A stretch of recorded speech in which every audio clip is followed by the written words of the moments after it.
Bueno,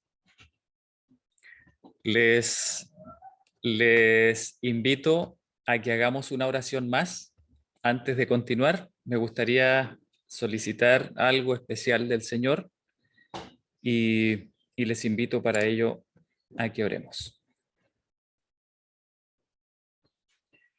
Nuestro amado Padre Celestial, Señor, tú sabes lo que quiero compartir con los hermanos. Yo te pedí que me ayudases a saber qué debía presentar y creo que tú me respondiste. Y Señor, sin embargo, considero que es algo tan delicado, tan, tan controversial para el enemigo, que tú sabes, Señor, cómo él se opone a que podamos entender bien este tema. Y por lo tanto yo te pido, Señor, que tú, por favor, anules toda oposición y toda tergiversación que el enemigo quiera realizar en nuestro medio durante este estudio. Yo te ruego, Señor, que no permitas que Satanás aparte nuestras mentes de la verdadera luz que tú quieres impartirnos. Que no nos lleve por malos entendidos o por caminos que Él quiera que entendamos, sino, Señor, ayúdanos a ser sordos a sus sugestiones y a sus tentaciones, y a estar completamente en línea con tu pensamiento, Señor y Padre, y con el deseo de tu corazón para nosotros. Por favor, Padre, envía entonces a tus santos ángeles a defendernos. Que tu Santo Espíritu nos enseñe directamente y que nuestros propios prejuicios, Señor, sean reconocidos en nuestra conciencia y que así podamos dejarlos a un lado y que no sean una molestia, un obstáculo ante tu mensaje. Te lo pido, Padre, confiando solamente en el derecho de Cristo Jesús, el cual reclamamos por fe solamente sobre nosotros. Y en su santo nombre lo hacemos, Señor. Amén.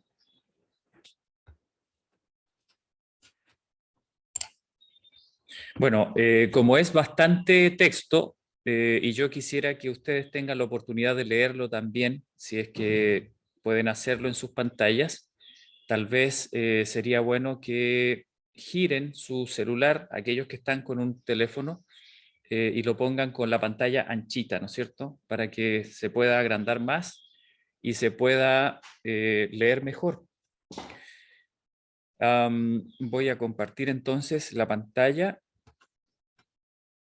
y espero que se vea bien. A ver, aquí está.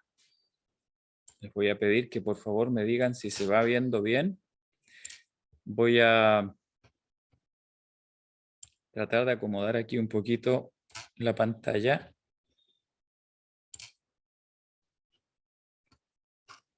A ver, creo que por ahí se ve un poquito más grande, ¿verdad? No sé si alguien me podría decir si se alcanza a leer o si tal vez tengo que agrandar más. Sí, se ve, se Ya. ve. Ok, hermano Víctor, muchas gracias. Muchas gracias. Entonces ustedes ven ahí un título que dice Preparación para la tempestad. Y yo reconozco que aquí no hay nada original mío, simplemente copié cosas que el Señor dejó registradas a través de su inspiración. Y y quisiera que esta mañana sean sus palabras las que entreguen el mensaje y que lo mío sea lo menos posible. Así es que vamos a leer. Yo simplemente hice un trabajo de hacer una reflexión sobre los puntos que consideré más importantes después de haber orado y de pedido al Señor que me ayudase en esto. Y vamos a tratar de ir comentando brevemente cada uno de estos puntos. Ustedes van a notar esos términos resaltados aquí, ya sea en negrito, ¿no es cierto? Eh, como lo ven, o eso es para resaltar las cosas que son importantes, que nos conciernen a nosotros, y también las partes que están en rojo, que se refieren a errores de pensamiento, errores que el Señor nos advierte que no cometamos, ¿ya? Y, y la verdad es que antes de empezar quisiera comentarles un poquito una experiencia que he tenido estos días atrás. He estado asistiendo a una serie de estudios que dirige un hermano. Al final, si quieren, les puedo compartir el enlace. Y la verdad es que creo que el Señor ha estado guiando a este hermano a hacer este estudio, a producir este estudio. Es un estudio que está, se podría decir, a la altura de lo que en general las personas en el mundo están consumiendo hoy en día, en términos de medios de comunicación, ¿ya? Ustedes saben que hoy día no es lo mismo regalarle un libro a alguien como lo era hace 15 años atrás. Eh, la cultura de la lectura está muy socavada. Satanás ha hecho un trabajo impecable, si se puede decir así, en hacer que las personas pierdan la capacidad de leer y de interesarse en un tema por la sola lectura. ¿Sí? Entonces se ha visto la necesidad de trabajar con otras herramientas, herramientas que puedan alcanzar a las personas allí donde ellos están, sin caer en, ¿no es cierto?, sin caer en cometer los errores de los cuales Dios nos advierte que no cometamos. Y sin embargo, tenemos que aprender a usar herramientas que hasta ahora el pueblo de Dios en general no maneja muy bien. Bueno, mirando ese documental, más bien escuchándolo, porque no he tenido tiempo de sentarme frente a una pantalla, simplemente cuando trabajo me pongo los audífonos y voy escuchando. Eh, el Señor me ha permitido ver de una manera mucho más clara, mucho más contundente, por así decirlo, eh, la manera en que el enemigo está preparando su ataque final. Y, y la verdad es que me ha hecho despertar a esta situación, a esta realidad, y me ha hecho proponerme nuevas formas de continuar mi preparación, en primer lugar, personalmente, y también las intenciones que tengo y que tenemos como familia de servir al Señor en cuanto a la salvación de otras personas. Me ha hecho replantearme varias cosas y me ha hecho también meditar profundamente en, en qué tan bien dirigidos están nuestros esfuerzos para enfrentar esta crisis final. Entonces, con ese afán de consultarle al Señor qué es lo que Él tiene para enseñarnos acerca de estas preguntas, eh, me puse a leer, a buscar con ayuda de estas herramientas que tenemos hoy en día, que las considero maravillosas, nos ahorran un montón de tiempo, ¿no es cierto?, en las búsquedas sobre todo. He encontrado 3 textos que casi providencialmente se encadenan uno con el otro, y yo no lo planeé así, simplemente leí y cuando terminé de leer surgían algunas preguntas y de pronto buscando encontré otro texto que respondía a esas preguntas. Y después surgían aún otras preguntas y entonces apareció otro texto que tenía por ahí guardado que responde también esas preguntas. Así es que se formó un conjunto, ¿no es cierto?, muy bonito, que lo vamos a leer y lo vamos a estudiar juntos esta mañana. Dice entonces preparación para la tempestad.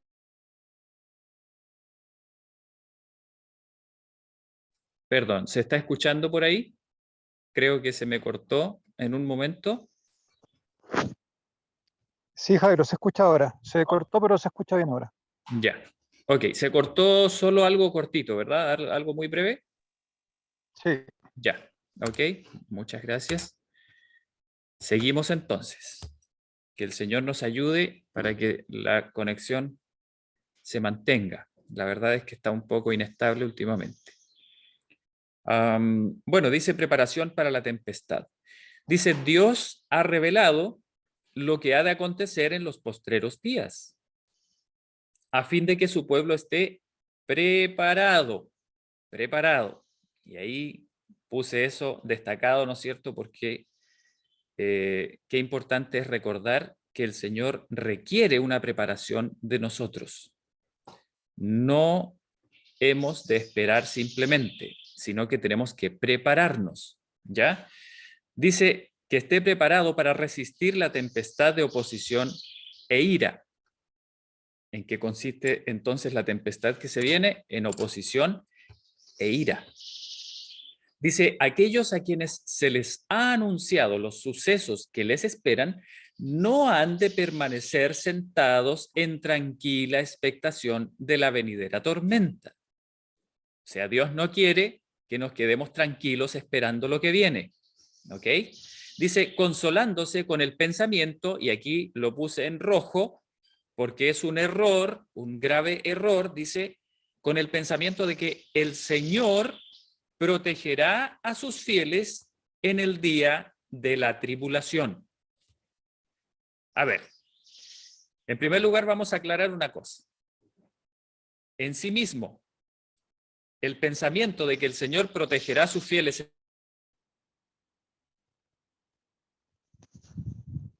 Tal vez, Jairo, puedes dejar de compartir la cámara para que tengas mejor concentrado el ancho de banda en la presentación.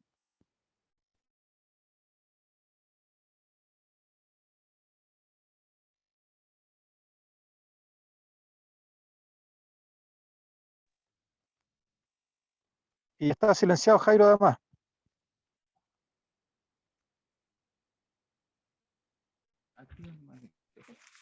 Hermanos, espérenme un momentito, estoy ubicando el celular en otro lugar, porque aquí mi celular es el módem, así es que lo voy a poner en un lugar donde tenga mejor señal.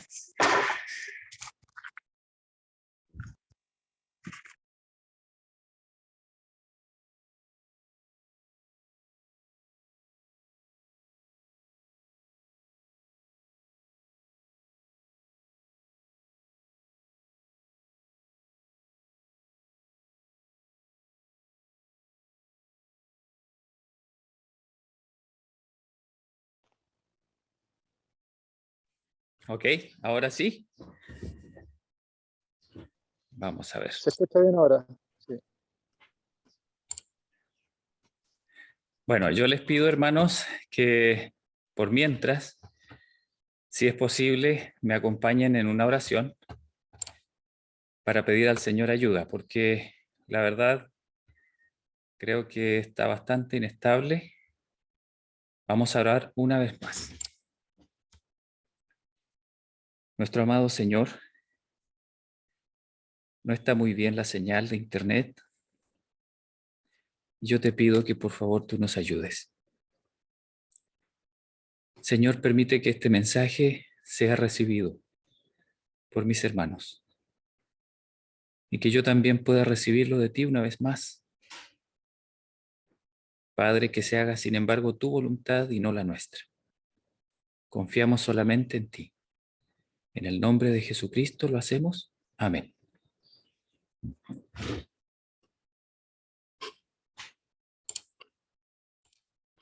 Ok, entonces nos quedamos en que no es algo malo en sí mismo el hecho de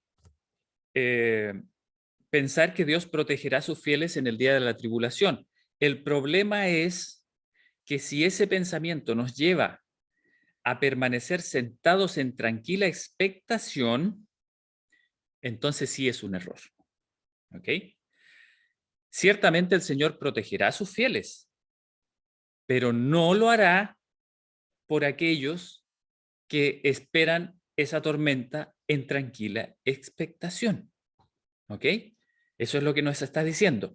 Dice, hemos de ser como hombres que aguardan a su Señor, no en ociosa expectativa, sino trabajando fervientemente. ¿Qué es fervientemente? Fervientemente es algo así como acaloradamente, o sea, con mucho fervor, ¿no es cierto? Me parece que esa palabra está un poco asociada con la palabra fiebre, ¿ya? O sea, hemos de trabajar de una manera casi desgastante, ¿ya? Si se puede decir. Una manera desgastante, así de simple. Dice, con fe inquebrantable. Inquebrantable. No es ahora el momento de permitir que nuestras mentes se enfrasquen en cosas de menor importancia. O sea, no vamos a entrar en los detalles de cuáles son esas cosas de menor importancia, vamos a dejar que el Señor nos lo revele, ¿ya? Pero yo diría que la forma más fácil de desechar esas cosas de menor importancia es enfocándose en las cosas que sí son importantes. ¿No creen ustedes? Es la forma más fácil. Hay tantas cosas en las cuales no debemos enfrascarnos que si nos ponemos a preocuparnos de cada una de ellas, vamos a gastar mucho tiempo. Es mucho mejor, más eficiente, centrarnos en lo que sí es importante. ¿Ok? Y entonces dice, mientras los hombres están durmiendo, Satanás arregla activamente los asuntos de tal manera que el pueblo de Dios no obtenga ni misericordia ni justicia. Y aquí quiero resaltar esto. Hermanos, lo que nos está diciendo aquí es que el objetivo de Satanás, y ojo con esto, miren, pienso personalmente que si Satanás se centra en un objetivo, significa que eso es algo muy importante. Porque Satanás no gasta tiempo en trivialidades. Satanás es un ser muy eficiente. De hecho, Dios lo hizo así. Probablemente Satanás sea el ser creado más eficiente que existe en el universo. Dios le dio esas capacidades porque Dios lo hizo para ocupar un cargo muy alto. ¿Ok? Entonces, él no pierde tiempo en cosas triviales. Él se centra y se enfoca solamente en las cosas que son más efectivas, más eficientes para sus propósitos. ¿Y qué es lo que él quiere? Él quiere que el pueblo de Dios no obtenga ni misericordia ni justicia. Ahora, ¿qué es lo que entendemos nosotros por misericordia y por justicia? Lo vamos a decir de una manera muy sencilla, porque tenemos que avanzar y no tenemos tiempo para explayarnos mucho en ningún concepto tan específico, pero vamos a decir que la misericordia es aquel regalo que Dios nos hace porque nosotros no merecemos nada, no merecemos absolutamente nada, por lo tanto Dios no le queda otra opción que regalarnos lo que necesitamos. ¿Ok? Eso es misericordia. Cuando el Señor nos ve y nos dice, estos no tienen nada con qué pagar, no tienen nada con qué arreglar lo que han hecho, por lo tanto yo no les puedo pedir nada y yo los amo tanto y quiero salvarlos tanto que les voy a regalar simplemente lo que ellos necesitan porque no pueden hacerlo de otra manera. Entonces el Señor nos da su misericordia, nos concede, por misericordia nos concede todo lo que necesitamos. Ahora, Satanás no quiere que nosotros obtengamos eso. Y se centra en que no lo obtengamos. ¿Cómo lo hace? A través de diversas cosas. Una de las cosas que el enemigo hace para lograr ese objetivo es sembrar en nosotros de mil maneras la idea de que nosotros de alguna manera sí podemos comprarle a Dios sus dones. Que de alguna manera sí nosotros podemos ganarnos el favor de Dios con nuestros actos. ¿Ok? Satanás se centra en eso. Es uno de sus objetivos. Pero a la vez hay otra cosa que Satanás no quiere que obtengamos, es la justicia. Definámoslo rápidamente, según la Biblia. Justicia es una manera de vivir de acuerdo a las leyes de Dios. Eso es justicia. En pocas palabras, eso es justicia. Justicia viene de la palabra equidad. Y la equidad no es otra cosa que la descripción del carácter de Dios. ¿Qué quiere decir eso? Que si Dios nos quiere a nosotros dar su equidad o su justicia, lo que está diciendo la palabra de Dios es que Él nos quiere regalar su propio carácter, es decir, su capacidad de vivir de acuerdo a sus propias leyes. ¿Satanás no quiere que recibamos eso? No quiere. Entonces Él se centra en que nosotros nos salgamos de la misericordia de Dios, o sea, que tratemos de acceder a Dios por otro camino que no sea la misericordia. Y además, Satanás no quiere que nosotros recibamos, si es que por algún motivo llegamos a escaparnos de sus manos, ¿no es cierto? Y llegamos a entender que Dios sí nos concede por misericordia sus dones, entonces Satanás dice, ok, está bien, no puedo evitar eso, pero por lo menos ahora voy a tratar de evitar que recibas el don completo. Sí, voy a dejar que recibas la salud, que recibas la vida, que recibas la oportunidad de conocerle, qué sé yo, un montón de cosas, ¿no es cierto? Sus bendiciones y que lo agradezcas, pero me voy a oponer a que tú llegues a reflejar el carácter del Creador. Satanás se centra en eso, ¿ok? Entonces dice ahora, el movimiento dominical se está abriendo paso en las tinieblas. O sea, es algo oculto, es algo escondido. Nosotros no podemos pretender verlo a simple vista porque es algo oculto. Dice, los dirigentes están ocultando el fin verdadero. Lo hacen a propósito. Ellos saben, las personas que dirigen esto, ellos saben que no pueden hacerlo a simple vista. Y dice, y muchos de los que se unen al movimiento no ven hacia dónde tiende la corriente que se hace sentir por debajo. O sea, aunque alguien se dé cuenta más o menos qué es lo que ellos están haciendo, sin embargo, muchas veces no ven hacia dónde va finalmente todo esto. Y la verdad es que yo creo que probablemente yo me encuentro, o me encontraba, Dios quiera que sea así, entre esas personas. Uno tiene muchas veces una concepción de hacia dónde nos lleva todo esto. Pero Satanás está interesado en que nosotros no veamos eso. Que nosotros no sepamos para dónde va todo esto. Dice, los fines que profesan son benignos y aparentemente cristianos. Pero cuando hablen, se revelará el espíritu del dragón. Hermanos, el enemigo no va a obrar, no está obrando solamente con gente que nosotros le llamamos mala. El enemigo no trabaja con la gente mala, abiertamente mala, a la que nosotros le llamamos mala. El enemigo trabaja con gente que tiene la apariencia de piedad, con gente que es capaz de engañar. Al enemigo no le interesa llevar a cabo sus planes con pura gente que cuando nosotros la vemos decimos, ah, no, esos son siervos de Satanás. No, Al enemigo le interesa trabajar con gente que a nosotros nos haga pensar que tal vez ellos están sirviéndole a Dios también. Entonces dice, ciertamente la ira del hombre te alabará, dice el salmista. Miren qué interesante esto. Presten atención, hermanos. Sigue diciendo el Salmo, tú reprimirás el resto de las iras. Esto está en el Salmo 76.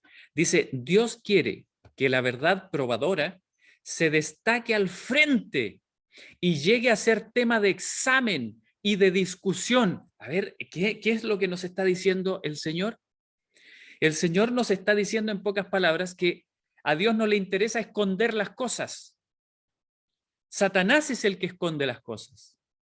A Dios no le interesa suavizar las aguas. A Dios no le interesa mantener las cosas en un status quo. A Dios no le interesa evitar los problemas. Dice aquí, Dios quiere que la verdad probadora, y estamos hablando de lo que se viene, ¿no es cierto? Y nosotros sabemos que está hablando de esa controversia respecto a la ley de Dios, respecto específicamente a las leyes dominicales o a la obediencia a Dios en cuanto a sus mandamientos, especialmente al cuarto mandamiento, ¿no es cierto? Sabemos que respecto a eso es la última tormenta, ¿verdad? No nos olvidemos de eso. Ok, dice aquí que Dios quiere que la verdad probadora, o sea, este tema que va a traer el problema finalmente, dice, se destaque al frente y llegue a ser tema de examen y de discusión. A Dios no le interesa esconder las cosas. Y miren lo que dice, aunque sea por el desprecio que se le imponga.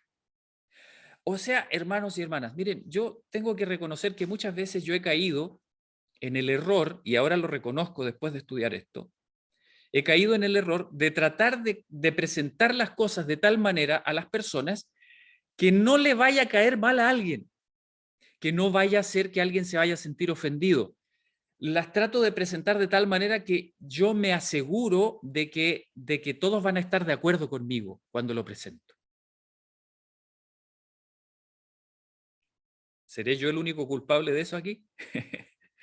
Miren lo que dice, aunque sea por el desprecio que se le imponga. O sea, cuando una persona saca a relucir este tema delante de las personas y a las personas no les gusta y se desata una controversia y se desata una situación media incómoda, ¿Dios quiere evitar eso a toda costa? No, aquí dice, aunque sea por el desprecio que se le imponga, mire lo que dice, deben agitarse los espíritus. Hay que remover, deben agitarse los espíritus. Toda controversia, todo oprobio y toda calumnia serán para Dios el medio de provocar investigación. Miren qué interesante. Dios quiere provocar a las personas a que investiguen, a que se pregunten si lo que está diciendo ese hermano o hermana que suena ridículo, que cómo va a ser así la cosa, es verdad o no, o de dónde lo sacó, o de repente una pregunta despectiva, ¿no es cierto? Una pregunta hostil. ¿Y de dónde sacaste eso que estás diciendo? Eso ya está produciendo el objetivo que Dios tiene. Dice, y despertar las mentes que de otra manera dormitarían. O sea, lo que Dios nos está diciendo aquí es que el diablo, para poder perseguir sus objetivos, trata de que esta cosa no se hable, de que esta cosa no exista, no se vea, que esté escondidito, que esté en la oscuridad. Y trata de hacer dormir a la gente. Oye, mira, no, si Dios es un Dios de paz, de tranquilidad, Dios quiere que haya gozo, que haya armonía. Por lo tanto, todo lo que se oponga a eso, Satanás se encarga de que las personas digan, no, esto no es de Dios, esto viene del diablo porque trae desunión, trae conflicto, trae oposición. Así que eso no puede ser de Dios porque Dios no es así. Bueno, aquí nos está diciendo, el espíritu de profecía, que eso es falso. Dios está interesado en que, aunque sea por el desprecio de las personas, se levante un espíritu de investigación. Sigue diciendo, como pueblo, no hemos hecho la obra que Dios nos ha confiado. Miren qué seria acusación. No hemos hecho la obra que Dios nos ha confiado. No estamos cumpliendo nuestra misión. No lo estamos haciendo. Que quede claro. Dice, no estamos listos para la crisis que nos impondrá la promulgación de la ley dominical. Hermanos, y si no se ha hecho esa obra, entonces, ¿cómo hay que hacerla?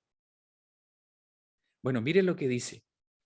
Es deber nuestro, mientras vemos las señales de que se acerca el peligro, levantarnos y obrar. Tenemos que actuar. Hermanos, cuando nosotros vemos que empiezan a suceder algunas señales que nos avisan, que nos dicen, oye, mira, están sucediendo cosas. ¿Cuál es nuestro deber? ¿Quedarnos callados? ¿En silencio? ¿Tranquilos? ¿No hacer nada? No. Dice, levantarnos y obrar. Dice, nadie se quede sentado en serena expectación del mal, consolándose con la creencia de que esta obra debe ir adelante porque la profecía lo ha predicho. Ay, hermanos, es que yo cuando leí esto, yo dije, yo soy culpable de eso.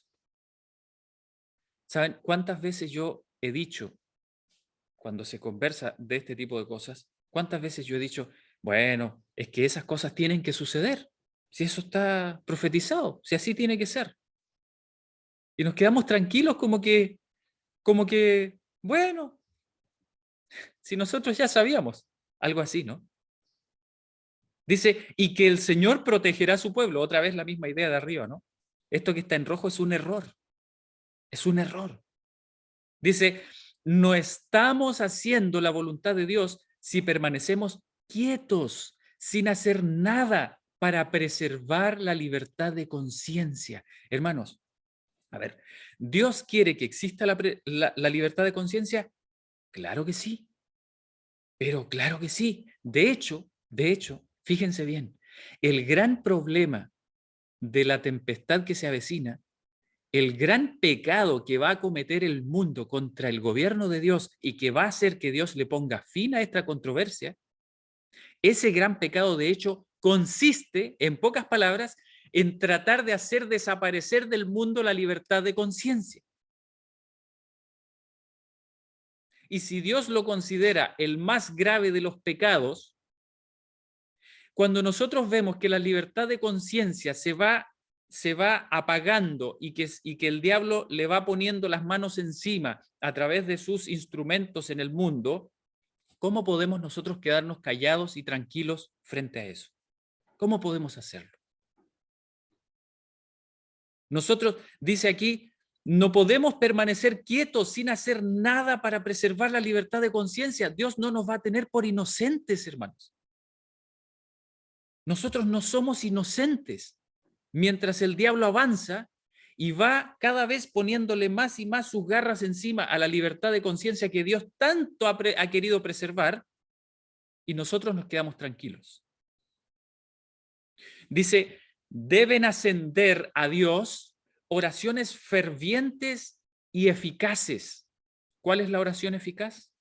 Miren, hermanos, lo que dice aquí. Esto es la oración eficaz. Dice, para que esta calamidad sea diferida hasta que podamos realizar la obra que durante tanto tiempo ha sido descuidada. ¿Captaron cuál es la oración eficaz?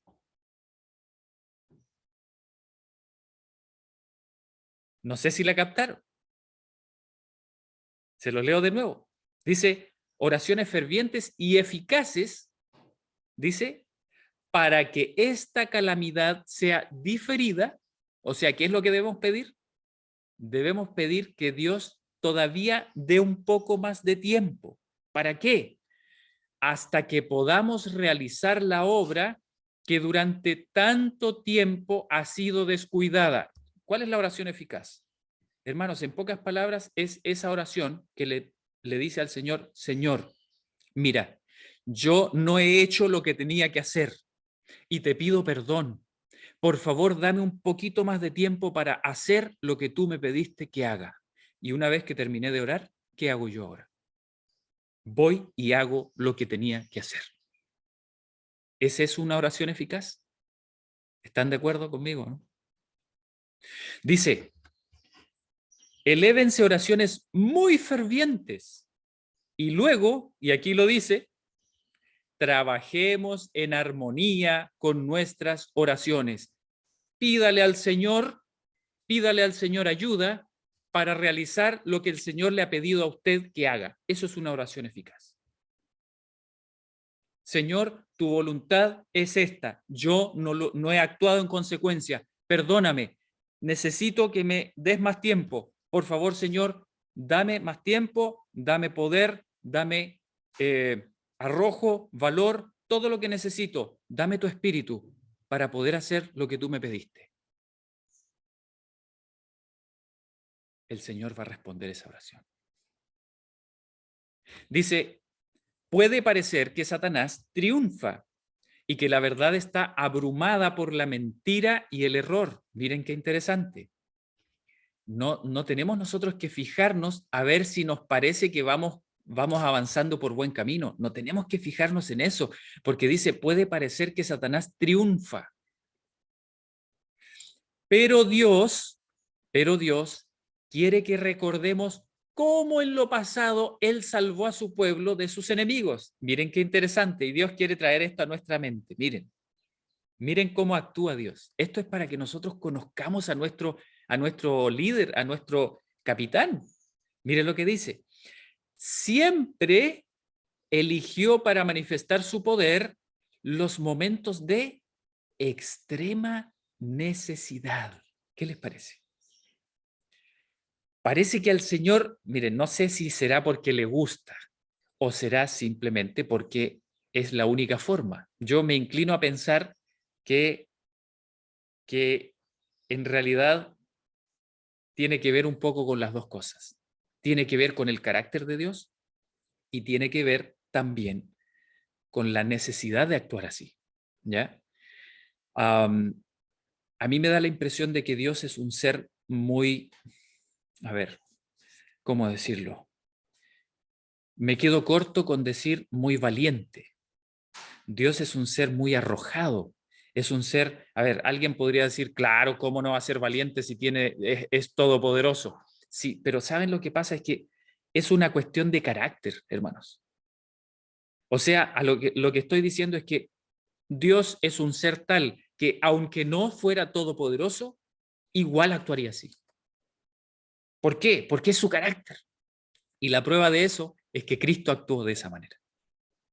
Cristo, cuando estuvo en la tierra, Él se comprometió, ojo con esto, Jesucristo se comprometió a no hacer nada de sí mismo, es decir, a no utilizar su poder todopoderoso para beneficio propio.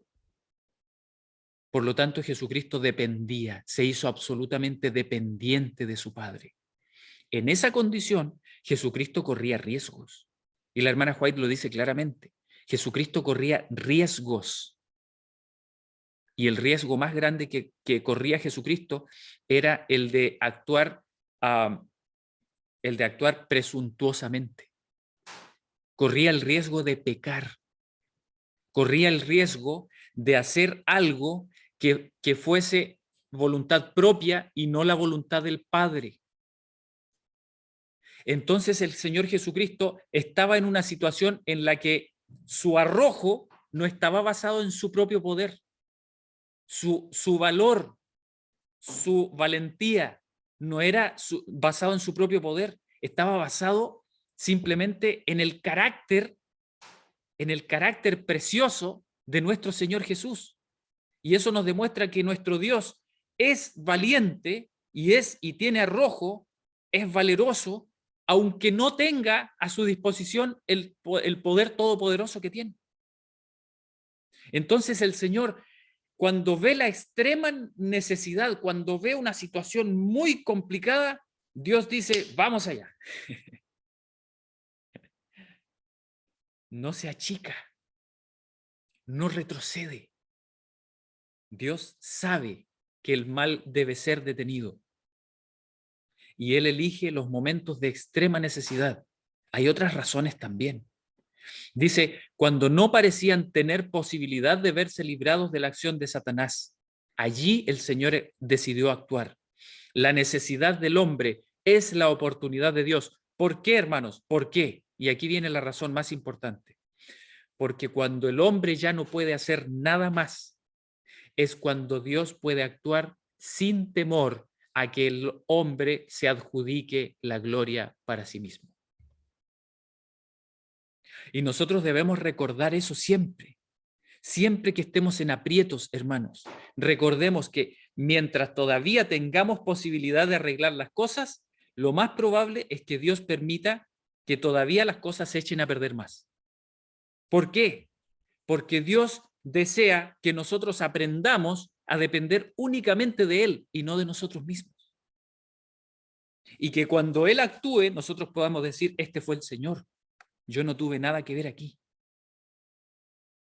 Dice entonces, hermanos míos, ¿comprendéis que vuestra propia salvación, como también el destino de otras almas, depende de los preparativos que hagáis para la prueba que nos espera?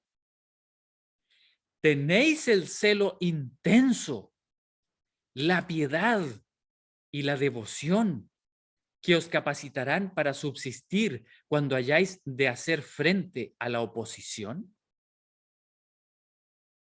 ¿Tenemos ese celo? Ojo, algunos tienen ese celo. Algunos son capaces de pararse al frente y de contradecir a una multitud y de hasta de arremangarse las manos. Algunos tienen ese celo. Pero mire lo que dice después. La piedad. ¿Cómo pueden coexistir esas dos cosas juntas? ¿Estamos tan dispuestos a amar a nuestros enemigos como estamos dispuestos a arremangarnos las manos delante de ellos? ¿Estamos preparados para eso? Dice, y la devoción.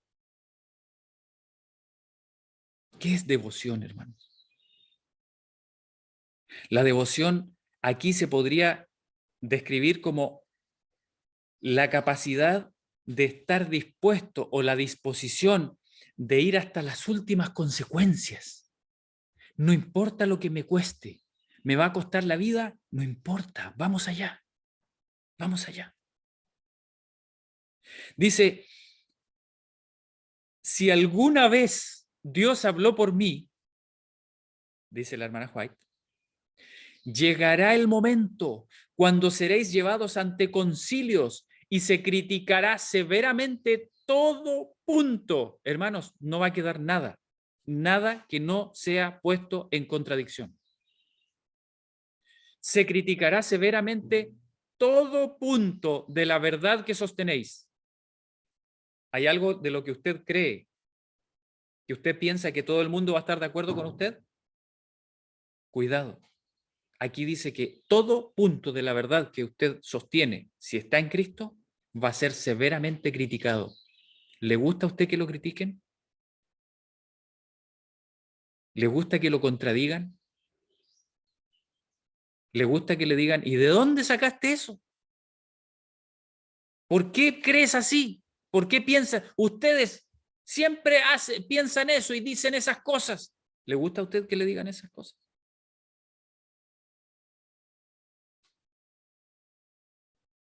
Dice, el tiempo que tan pródigamente se desperdicia ahora debiera dedicarse al encargo que Dios nos ha hecho de prepararnos para la crisis inminente. Ok, entonces nos queda más o menos claro de qué se va a tratar la crisis, ¿no es cierto? Vamos a ser sometidos a una prueba tan profunda, que necesitamos prepararnos de una manera como no nos hemos preparado.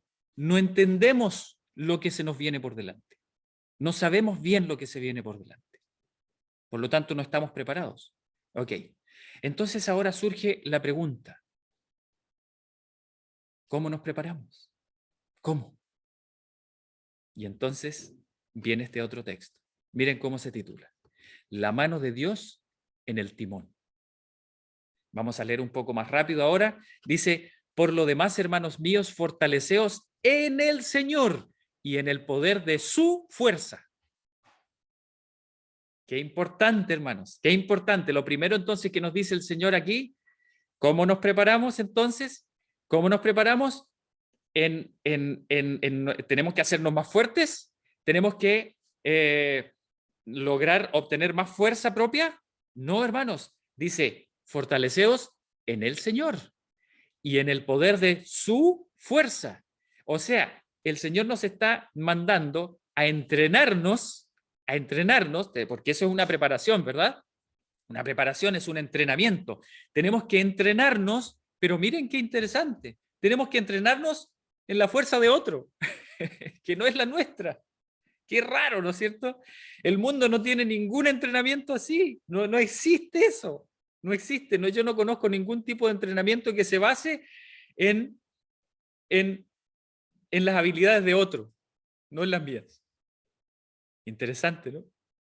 Dice, el futuro está delante de nosotros y ocurrirán hechos imprevistos que cambiarán el estado actual de las cosas del mundo. No va a ser igual el mundo, hermanos. Y de hecho ya no está siendo igual. Ya no está siendo igual. Dice, la lujuria y la codicia están luchando para lograr la supremacía. Se ejercerán opresión y odio con propósitos destructivos, inspirados por un poder maligno. Los instrumentos de Satanás obrarán activamente para cumplir su voluntad. A ver, las personas que le pertenecen al enemigo no van a actuar con poder propio. Eso es lo que nos está diciendo. El enemigo no va a ser simplemente seres humanos cara dura y malignos. No. El enemigo va a consistir en seres humanos que van a obtener su poder de los demonios. Eso es lo que nos está diciendo. Vamos a enfrentarnos con un poder sobrenatural. Dice, los impíos procederán impíamente y ninguno de los impíos entenderá, pero los entendidos comprenderán. Eso está en Daniel 12:10. Cada alma verdaderamente convertida, ojo, verdaderamente convertida, dice, se revestirá con toda la armadura de Dios. Y esto nos hace referencia a ese pasaje precioso del apóstol Pablo cuando nos habla acerca de vestidos de toda la armadura de Dios, ¿no es cierto? Y eso ya nos aclara bastante las cosas. ¿En qué consiste la armadura de Dios? No lo vamos a estudiar hoy día, pero es una invitación a poner los ojos en qué consiste la preparación para la crisis final. Consiste entonces en llenarnos de información, en no perderle pisada al Papa. Consiste entonces en preparar nuestro lugar en el campo de tal manera que no nos falte ningún alimento. Consiste en que tenemos que ojalá hacer un búnker o un hoyito en el suelo, ¿no es cierto? Y llenarlo con paredes de cemento por dentro, porque así vamos a poder sobrevivir ahí escondidos sin que nadie nos pille. ¿En eso consiste la preparación? No. Si ustedes leen en qué consiste la armadura de Dios, en primer lugar van a entender dos cosas. La primera, cada parte de la armadura de Dios es algo que está fuera de nuestro alcance. No está en nuestro poder propio obtenerlo. No lo podemos desarrollar nosotros. Lo tenemos que obtener de otra persona. Si ustedes se fijan bien. Y en segundo lugar, ¿una armadura para qué sirve? ¿Sirve para esconderse? ¿Sirve para arrancarse? ¿Para eso sirve una armadura? No, hermanos. Una armadura, de hecho, no sirve para arrancarse. Una armadura es un atuendo que hace que dificulte al soldado arrancar. ¿Para qué está diseñada una armadura? Una armadura está diseñada para pelear, para ir al frente, para enfrentar la batalla. Para eso está diseñada una armadura. Dice, y enfrentará, dice, con bravura al enemigo invisible. Con bravura. Bravura es un tipo de valentía que sobresale, ¿no es cierto? Que es ese arrojo, ¿no es cierto? Esos guerreros que con un grito, ¿no es cierto? ¡Ah! La batalla, ¿no es cierto? No importa que al frente vengan caballos, vengan cañones, venga lo que sea, con bravura, dice, al enemigo invisible. Dice, los siervos de Dios comprenderán la necesidad de participar de la naturaleza divina. Ay, ay, ay, hermanos, esta frase a mí me emociona realmente porque yo creo que esto es tal vez es el milagro más grande que yo espero ver durante mi vida. Ustedes dirán, oiga hermano, pero es que vamos a ver al Señor Jesús venir en el aire. Sí, eso es maravilloso, yo lo quiero ver. Vamos a ver los ángeles, sí. Vamos a ver cómo el Señor vuelve paja las armas de los enemigos. Sí, lo vamos a ver. Vamos a ver cómo el Señor le hace brillar el rostro, los semblantes iluminados de sus siervos en el fin del tiempo para predicar el Evangelio. Sí, lo vamos a ver, maravilloso, precioso, ¿no es cierto? Precioso. Pero este milagro, yo lo encuentro superior a todos los otros milagros. Miren lo que dice. Los siervos de Dios comprenderán la necesidad de participar de la naturaleza divina. Hermanos, no es un privilegio. ¿Qué dice aquí? Dice que es una necesidad. No es una opción. Usted no puede decir, hoy sí, qué bonito sería llegar allí, pero no, yo tal vez no voy a llegar a eso. No, hermanos, olvídense de eso. Esto no se trata de hacerse el humilde. Esto no se trata de ser modesto a la fuerza. Esto no se trata de decir, hoy no, yo no quiero ser orgulloso, por lo tanto me voy a conformar con esto nomás. No se trata de eso.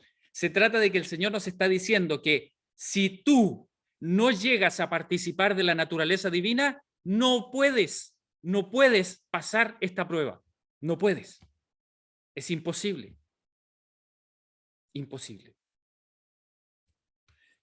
¿Y qué es la naturaleza divina? Bueno, el apóstol Pedro nos lo dice claramente. Dice, como todas las cosas que pertenecen a la vida y a la piedad nos han sido dadas por su divino poder, no por el nuestro, dice, mediante el conocimiento de aquel que nos llamó por su gloria y excelencia, ese es el medio, ¿no es cierto? Conociendo a Cristo, es que nosotros podemos obtener esto, ¿ya? Dice, y por medio de las cuales nos ha dado preciosas y grandísimas promesas. ¿Para qué? Para que por ellas llegaseis a ser participantes de la naturaleza divina. Hermanos, ¿cuál es el objetivo de todas las promesas de Dios? ¿Cuál es el objetivo? Que lleguemos a ser participantes de la naturaleza divina. ¿Y qué es la naturaleza divina? Miren lo que dice. Habiendo huido de la corrupción que hay en el mundo a causa de la concupiscencia. Corrupción, concupiscencia, ¿qué son esas cosas? Hermanos, esas cosas no son otra cosa que la naturaleza humana carnal, caída. Eso es concupiscencia y corrupción. Eso es lo que nosotros somos naturalmente. Eso es lo que usted y yo adquirimos de nuestros padres. Eso es la naturaleza carnal, la naturaleza pecaminosa, corrupción y concupiscencia, deseos malvados. Eso es lo que somos. Ahora, mire lo que dice. Qué precioso, hermanos. Nos está diciendo que el Señor ha diseñado un plan para que a través de el conocimiento de Jesucristo, nosotros llegamos a participar de la naturaleza divina, es decir, llegamos a experimentar, porque eso es participar, ¿verdad? Eso es participar. Nosotros vamos a llegar a experimentar una naturaleza diferente a la que tenemos. ¿Cuál es la naturaleza que nosotros tenemos? corrupción y concupiscencia. Es que me gusta esto, es que no lo puedo dejar, es que me es muy difícil, es que cuesta, es que no puedo. Bueno, eso el Señor le promete a usted que si usted sigue su plan, usted ahora puede vivir de tal manera, que usted puede hacer esto. Mire lo que dice. Dice, vosotros también, poniendo toda diligencia por esto mismo, por esto que se acaba de decir, ¿no es cierto? Poniendo toda diligencia, dice, añadid a vuestra fe virtud. ¿Qué es virtud? Virtud es la descripción total del bien, ¿ok?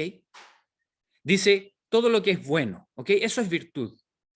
Y dice, a la virtud, conocimiento. Miren, el Señor quiere que nosotros lleguemos a tener el conocimiento de Él, porque acuérdense que está hablando de la naturaleza divina.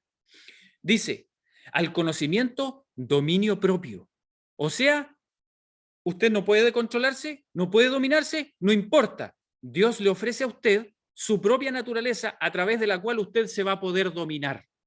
Y usted va a poder decir, ahora sí, yo puedo decirme a mí mismo, no. Y dice, al dominio propio, paciencia. Ay, es que me carga esperar. Bueno, el Señor le va a dar, le dice, ¿te carga esperar? Ok, no importa. Yo te doy mi capacidad de esperar. Y dice, a la paciencia, piedad. Ay, es que me cuesta tanto querer a las personas que soy demasiado duro, demasiado frío. ¿Ok? El Señor le dice, no importa, yo te doy mi piedad. Y a la piedad dice afecto fraternal, verdaderamente considerar a los demás sus hermanos. Y al afecto fraternal dice amor. Bueno, ¿qué es amor? El apóstol Pablo nos lo dice claramente, dice, más el fruto del Espíritu es amor. Miren en qué consiste el amor. El amor tiene todo esto: gozo, paz, paciencia, benignidad, bondad, fe, mansedumbre, templanza. Contra tales cosas no hay ley. Pero los que son de Cristo han crucificado la carne, y lo vuelve a resaltar, ¿no es cierto? Es que yo tengo una naturaleza carnal. Ok, dice el apóstol Pablo, no importa, mira, si tú permaneces en Cristo y le perteneces a Él, entonces tu carne está crucificada, no te preocupes, ya no tiene poder, ya no tiene poder. Si tú permaneces en Cristo, tu carne no te va a dominar. No vas a ya ser controlado por sus pasiones y deseos. Ahora las pasiones y los deseos que te van a controlar van a ser los de Dios. ¿Por qué? Porque nos dice la naturaleza divina. Ok, una vez que quedó claro esto, que hemos entendido la necesidad de participar de la naturaleza divina, ya no es una opción, hermanos, no es una opción. Esa típica pregunta, ¿será que alguna vez nosotros como hijos de Dios vamos a llegar a poder ser obedientes a la ley de Dios plenamente, como Cristo lo hizo antes de que Cristo venga? Hermanos, la hermana White nos dice, no es una opción, no es una preguntita, es una necesidad. Si no, no vas a poder. Dice, vivimos en tiempos de peligro. Nuestra única seguridad está en caminar en las huellas de Cristo y llevar su yugo. Hermanos, qué lindo esto. Miren esto, miren esto. Usted no entendió nada y dice, no, pero es que todas esas cosas son tan difíciles para mí, me cuesta entender el mensaje de la justificación por la fe, me cuesta tanto, yo no soy teólogo, no soy nada de eso. Dígamelo de una forma más sencilla, más fácil. Bueno, el Señor en su misericordia se lo dice de una manera más sencilla y más fácil. Dice, su única seguridad, si usted quiere estar seguro de poder pasar la prueba, su única seguridad está, dice, en caminar en las huellas de Cristo y llevar su yugo. Hermanos, yo les pregunto, ¿qué es caminar en las huellas de alguien? Yo creo que la mayoría de nosotros hizo eso cuando era chiquitito, ¿no? Yo me acuerdo que yo también lo hice. Cuando íbamos caminando por algún camino medio pantanoso, ¿no es cierto? Con barro, qué sé yo, mi papá en algún momento me dijo, o mi mamá me dijo, ya, pisa donde yo voy pisando. Y como ellos miraban desde más arriba y tienen más experiencia, entonces pisaban, ¿no es cierto? Ya, y daban un paso, y después pisaban en otro lugar, y daban otro paso, y pisaban en otro lugar, otro paso, y entonces iban quedando sus huellas marcaditas en el barro o en el terreno complicado, ¿no es cierto? ¿Y qué hacía uno como niñito? Ah, ya, ahí piso. ¡Pum! Pongo mi pie. Y mi pie queda chiquitito dentro de la huella grande, ¿no es cierto? Y después el otro pie, allá, ¡pum! Ahí, ok. Allá el otro, ok, el otro, el otro. Y hay que estirarse un poco porque uno no está acostumbrado a dar esos pasos tan grandes, ¿verdad? Miren qué interesante. Bueno, ¿qué nos dice eso? Eso nos dice que si usted no entendió nada, si usted no entiende nada de términos teológicos y de justicia y de santificación y de que esto y que lo otro, ok, no importa, no importa. Mire, estudie la vida de Cristo y propóngase en su corazón no dar un solo paso en su vida que no sean los pasos que dio Cristo. ¿Es muy difícil entenderlo?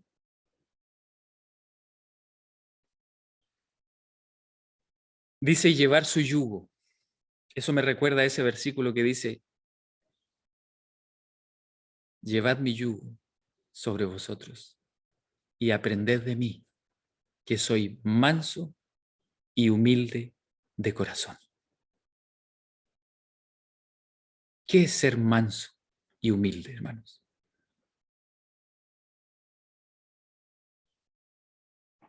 Extraña la armadura que nos manda a ponernos el Señor, ¿no? Generalmente las armas nos traen a la memoria, a la mente, ese concepto de algo que le hace daño a los demás, que le va a partir la armadura al otro. Una espada poderosa es aquella que, aunque le pongan un escudo al frente, la espada ¡fum!, lo divide en dos y lo hace polvo el escudo. Pero el Señor nos está diciendo que las armas efectivas en esta batalla van a ser estas. ¿Y saben qué, hermanos? Yo creo que estas armas efectivamente destruyen, hacen polvo, fulminan al enemigo. Lo fulminan. El problema es que nosotros no hemos entendido cuál es nuestro enemigo. Miren lo que dice. Tiempos turbulentos están delante de nosotros. En muchos casos los amigos se enemistarán. Sin causa alguna los hombres llegarán a ser nuestros enemigos. Va, ¿y por qué me odian tanto? Los motivos del pueblo de Dios serán tergiversados, no solamente por el mundo, sino también por los propios hermanos. Los siervos del Señor serán colocados en situaciones difíciles a fin de justificar la conducta egoísta e injusta de los hombres. Se hará una montaña de una insignificancia. Cuando sean acusados, cuando seamos acusados por los enemigos de Dios, se van a inventar cosas como se inventaron de Cristo Jesús. Hermanos, no se puede uno imaginar a una persona más pura y más inocente que Jesucristo. Y sin embargo, ¿cuántas cosas le inventaron a Jesucristo? Sedicioso, esparcir doctrinas perniciosas, promover la destrucción del templo, levantar insurrecciones contra el rey, enseñar herejías, blasfemia. Pero si lo taparon de cosas terribles, hermanos, terribles. Bueno, eso mismo van a hacer con los hijos de Dios. Dice, la obra que los hombres han hecho fielmente será desacreditada. Será desacreditada. No le van a creer. A usted no le van a creer. No le van a creer. Y desestimada, debido a que sus esfuerzos no son acompañados por una aparente prosperidad. Y saben, hermanos, yo trataba de imaginarme en qué contexto está esto. ¿Saben? Se me vino a la mente lo siguiente. Cuando los gobiernos, cuando el poder civil, unido con el poder religioso, comiencen a apretarle la cancha, comiencen a apretarle el camino a la iglesia, cuando la corporación adventista, cuando nuestros permisos para ejercer la religión dentro de nuestro país empiecen a ser presionados y apretados y ajustados de tal manera que ya no podamos seguir caminando libremente en nuestra fe, ¿qué van a empezar a hacer los hermanos? ¿Y qué vamos a hacer? ¿Y cómo lo vamos a hacer? El gobierno nos está exigiendo esto, tenemos que hacer esto otro, ahora tenemos que hacer esto, ya no podemos seguir haciendo esto, ya no podemos hablar de esto, ni tampoco de esto, ni podemos seguir pretendiendo que la gente se bautice en nuestra religión y que abandone las religiones de ellos. ¿Qué vamos a hacer? ¿Cómo vamos a predicar el mensaje? Algunos van a proponer y van a decir, bueno, entonces tenemos que hablar de esto nomás.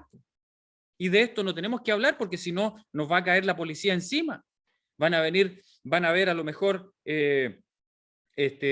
inspectores que van a estar poniendo atención a qué es lo que se predica. Tal vez se va a exigir una grabación de cada predicación que se haga sobre un púlpito y se va a analizar, tal vez con un software como en el Google, ¿no es cierto? Uno pone un video y no necesariamente hay una persona escuchando ahí el sermón, sino que un software va analizando cada una de las palabras y cuando encuentran palabras claves, tum, tum, tum, tum, tum, tum, tum, tum, la sacan y vuelven a revisarlo y se dan cuenta de que ese mensaje tiene cosas que están prohibidas.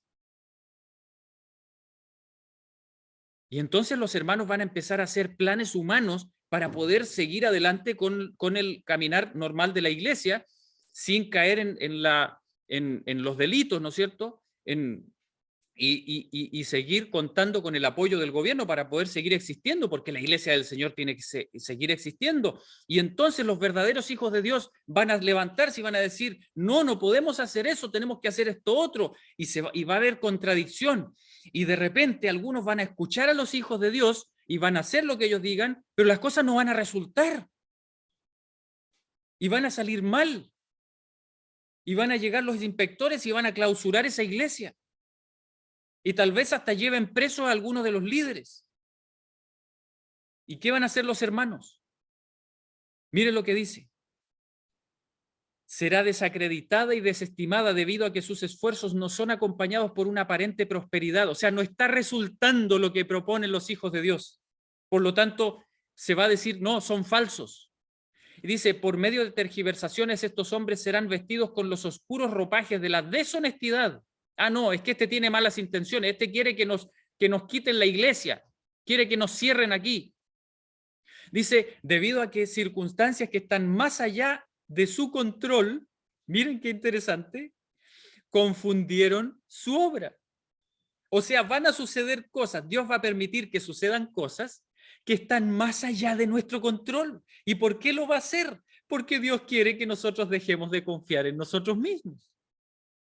Pero cuando aquellos que no son hijos de Dios, aquellos falsos hermanos se enfrenten a esas cosas, ¿a quién le van a echar la culpa? A los que son verdaderos hijos de Dios. Esos son los culpables. Andan buscándose los problemas. Son imprudentes. Andan hablando lo que no se debe hablar. Dice, se los señalará como hombres en quienes no se puede confiar. No, este hermanito tiene ideas raras. Es muy extremista. Dice, y esto lo harán los miembros de la iglesia. Los siervos de Dios deben armarse con la mente de Cristo. Y hermanos, esto yo lo conversaba con mi hijo esta mañana. ¿Cuál era la mente de Cristo? ¿Le hicieron esas acusaciones a Jesús? ¿Lo pusieron en el podio de los acusados? ¿Le decían, le levantaban calumnias a Jesús? ¿Acusaciones falsas? Sí. ¿Y qué hizo Jesús? ¿Cuáles fueron los pasos que él dio? ¿Cuáles fueron sus huellas? ¿Cuál fue su yugo?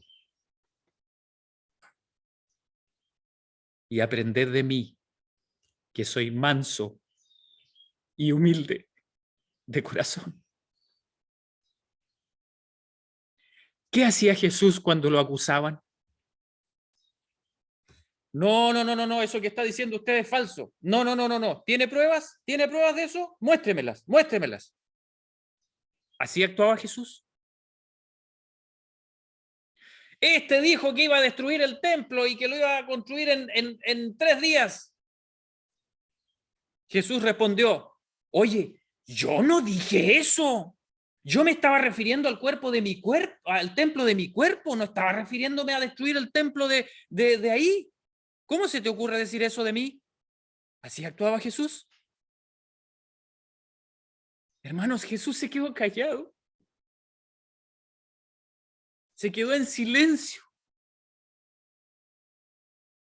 Y cuando lo obligaron a hablar, cuando le decían, oye, mira todo lo que están acusando, todo lo que están diciendo de ti, y no dices nada, no te defiendes. ¿Qué respondió Jesús? Bueno, mira, yo nada de lo que enseñé lo he dicho en oculto, todo lo dije en público. Si quieres saber lo que yo realmente dije, pregúntale a la gente. Ellos estaban allí y escucharon. No necesito defenderme. El Señor sabía que las circunstancias eran por permiso de su Padre.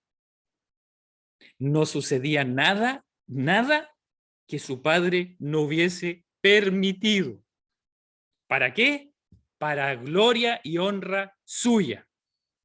Y Jesús descansaba en el hecho de que todo lo que él había hecho, lo había hecho conforme a la voluntad de su Padre, porque se había negado al yo, había hecho solo lo que el Padre le mandaba, él había vivido por el poder de su Padre y por lo tanto Jesús sabía que el resultado de todas las cosas era el que tenía que ser. Y Jesús confiaba en su Padre. Dice, los siervos de Dios deben armarse con la mente de Cristo. Tenemos que pensar igual que Él. Dice, no deben esperar que escaparán del insulto. Hermano, no piense usted que por ser hijo de Dios nadie lo va a insultar. No. Por lo tanto, consejo, entrénese. Cuando lo insulten a usted, entrénese. Oh, el Señor me está dando una oportunidad de entrenarme. Ok, insúltame. Quiero aprender a recibir insultos y no enojarme. Y no vengarme. Y la tergiversación, no escaparán de eso los hijos de Dios. Se les tildará de excéntricos y fanáticos, pero nadie debe desanimarse. La mano de Dios está sobre el timón de su providencia, guiando su obra para la gloria de su nombre. Dios exhorta a su pueblo a ser una brillante luz en el mundo, una luz que brilla en medio de las tinieblas del pecado. Vivir la vida del dador de la vida tiene su recompensa. Hermanos, cuando vivamos de esa forma, vamos a estar nada más y nada menos que viviendo la vida de Cristo. Alabado sea el Señor, porque el Señor nos va a dar la oportunidad de pasar por los mismos pasos que Él pasó. ¿Habían pensado eso alguna vez? Que el Señor en su misericordia y en su amor quiere que nosotros tengamos la experiencia de pasar por el mismo camino que Jesús y tener la misma victoria. ¿Qué les parece? Que podamos llegar al cielo y podamos decir, wow, ahora yo entiendo qué es lo que vivió Jesús, ahora yo sé en parte, al menos pequeñita, yo sé por experiencia propia cuánto me amó el Señor.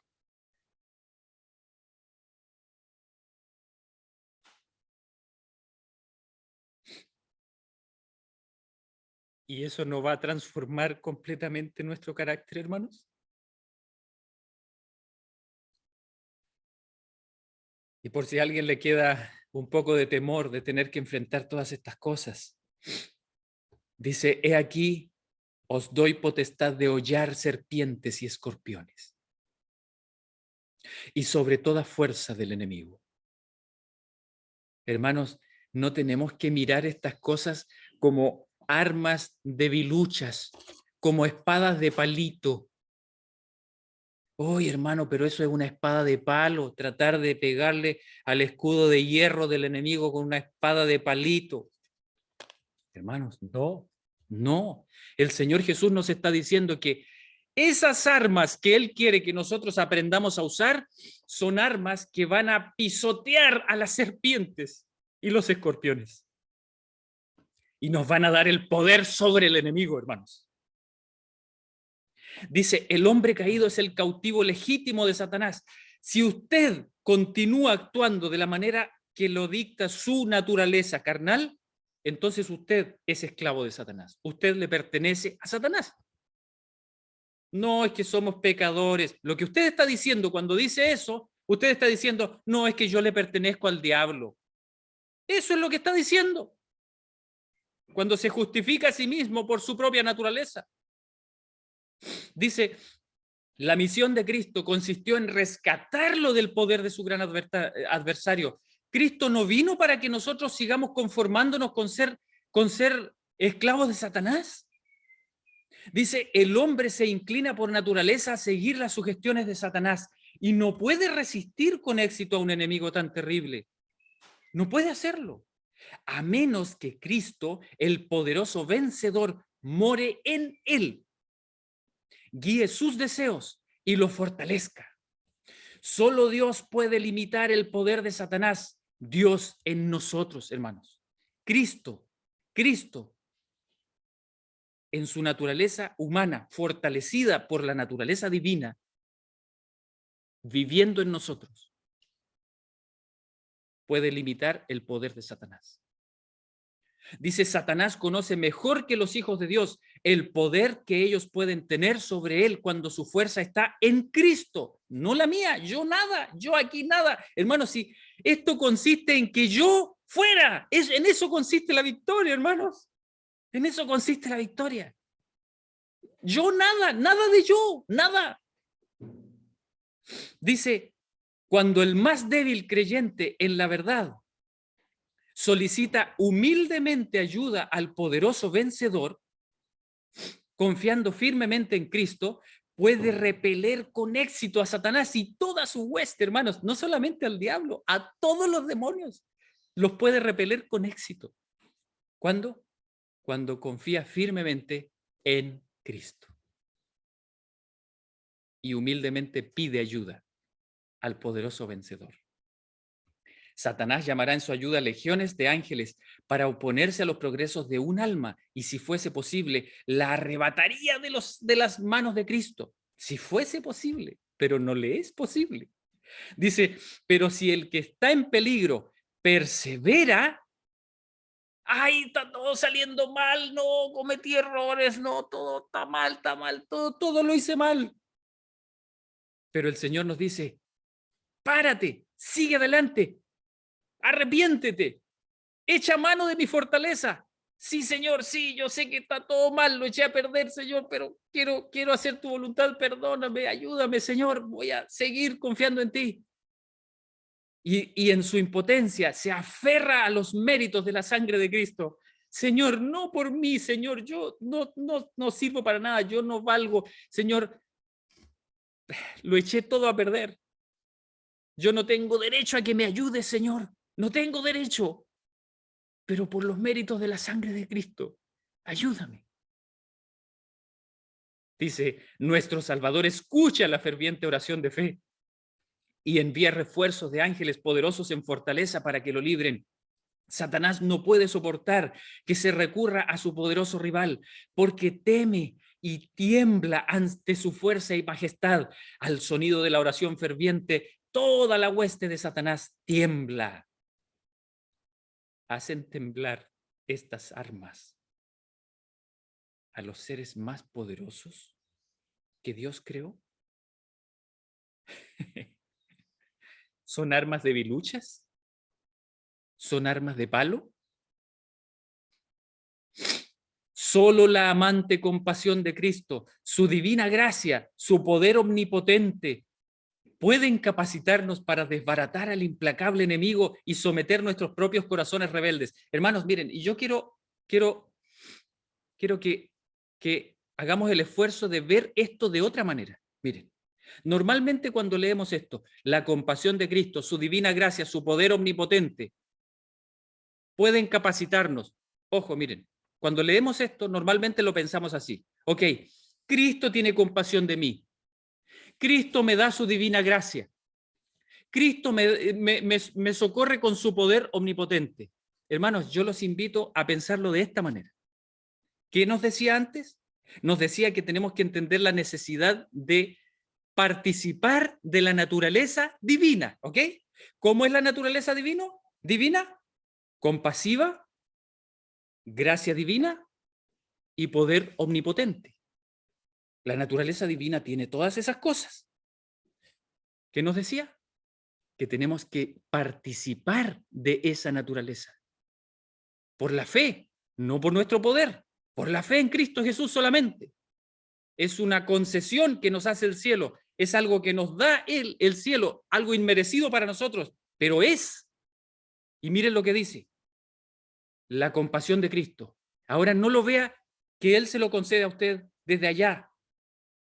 Véalo de esta manera.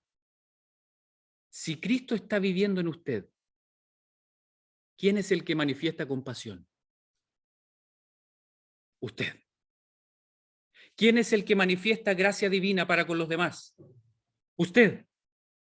¿Quién es el que ahora cuenta con un poder omnipotente? Usted. ¿Por qué? Porque en su corazón, en usted, está viviendo aquel que tiene esas características. ¿Son poderosas las armas de Dios? Dice, pueden capacitarnos para desbaratar al implacable enemigo. Y miren lo que dice ahora. Y someter nuestros propios corazones rebeldes. Hermanos, ese es el peor enemigo. Ese es nuestro enemigo más difícil. ¿Es Satanás el enemigo? Sí, es Satanás. Pero ¿Satanás en qué faceta? ¿En su faceta de atacante externo o en su faceta de infiltrado dentro de nosotros? ¿Cuál es más peligroso? ¿El soldado que viene a disparar desde afuera del muro o aquel espía que está infiltrado dentro de la ciudad? Dice, ¿cuál es nuestra fuerza? El gozo del Señor. Hermanos, ¿y cuál era el gozo del Señor? ¿En qué se gozaba el Señor? El Señor dijo que Él se gozaba en hacer la voluntad de su Padre que está en los cielos, en salvar las almas de los perdidos. En eso se gozaba el Señor. Hermanos, ¿se está usted gozando en hacer la voluntad del Señor? ¿Está usted gozándose? ¿Estoy yo gozándome en salvar las almas de los perdidos? Si eso es nuestro gozo, entonces esa es nuestra fuerza. Mire lo que dice, que el amor de Cristo llene nuestros corazones y estaremos preparados para recibir el poder que Él tiene para nosotros.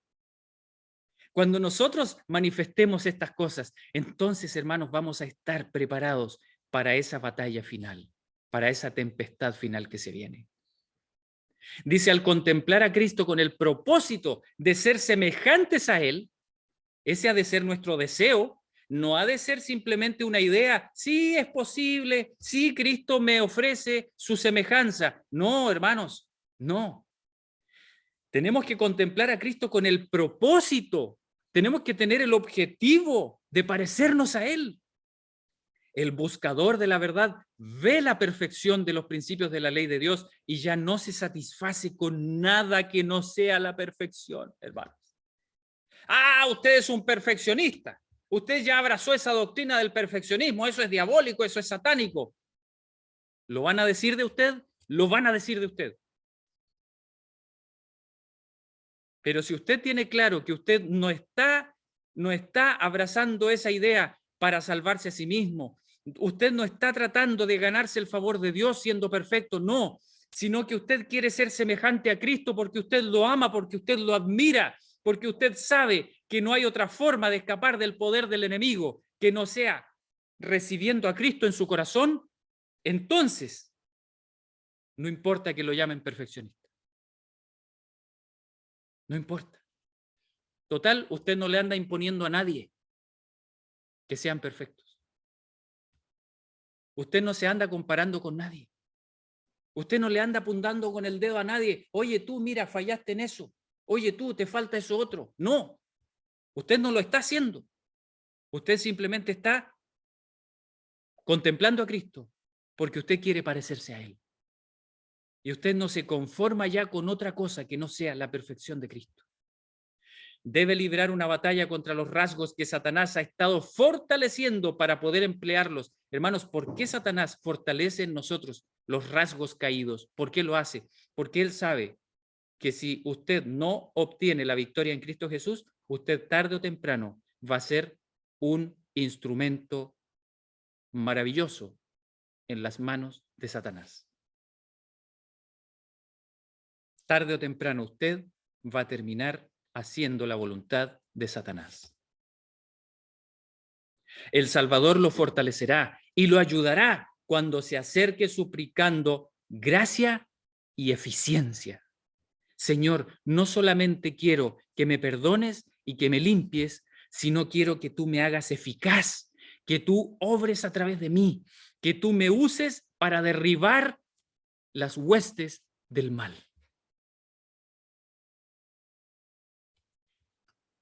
Hermanos, creo que el plan de Dios es muy claro. Es perfecto. No hay cómo derribar a un ejército así. No se puede vencer. No se puede vencer al amor. No hay manera de hacerle frente al carácter de Cristo. No hay forma, hermanos. No hay forma. Satanás con toda su hueste no pudo ni siquiera un poquito, ni siquiera pudo hacer mella en Cristo Jesús. No pudo.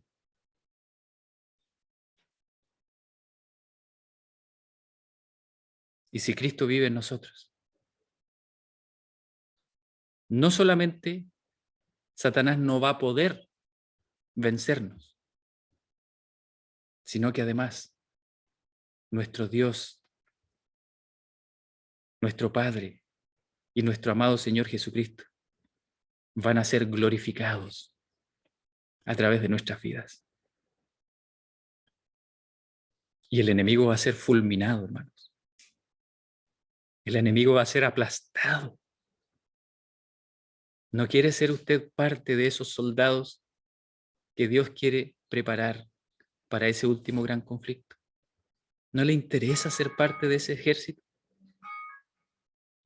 Bueno, yo les invito a que le entreguemos nuestro corazón al Señor para que Él nos enrole en su ejército y nos entrene como sus soldados en el uso de esas armas que a nosotros nos parecen a veces de palito, que nos parecen de goma, pero que en realidad son armas de luz, que cuando tocan al enemigo lo hacen polvo. Que el Señor les bendiga.